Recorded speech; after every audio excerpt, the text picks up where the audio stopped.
I thought telling the truth would fix everything. Turns out, it made my dad walk out of his own house. When I was 9, my parents' marriage exploded after my dad started an affair with my mom's friend.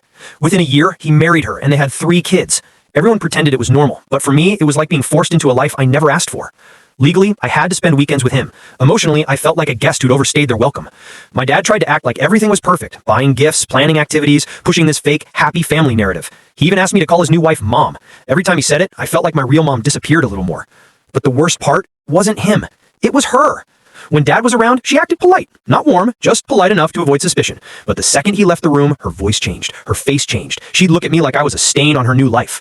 One afternoon when I was about 10, she leaned in and whispered, "You know, you make things harder for your father. He could finally be happy if you stayed with your mom full time." That sentence carved itself into my memory. By 14, I couldn't do it anymore. I told my dad I didn't want to come over. He acted confused, shocked, hurt, everything except understanding. His wife stayed silent, which told me she was thrilled. I thought pulling back would make things calmer. It didn't. 3 years passed. Now I'm 17. Last month, Dad insisted, no, forced me to attend their anniversary dinner. He even threatened court if I refused.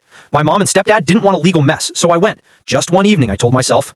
We sat at this fancy restaurant, all dressed up like we were pretending to be a magazine family. My half-siblings were excited, his wife was glowing, and I just stared at my plate, wishing the night would pass. Then my dad made his big surprise announcement. 6 vacation tickets, he said proudly, 1 for each of us, including you. Everyone clapped except me. I thanked him politely, but said, I'm not going. His smile dropped. Why not? I tried to keep calm, but he kept pushing, getting louder each time. Why don't you want to come? Give me one good reason. And something inside me snapped. Because I hate your wife. The table went silent. Utensils stopped midair. Her wife's eyes widened like I had slapped her.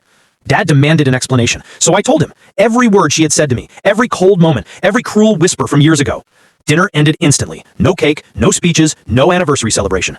I stepped outside and called my stepdad to pick me up. Nobody spoke to me on my way out. The next morning, his wife called me screaming, calling me a brat, blaming me for ruining her kids' lives.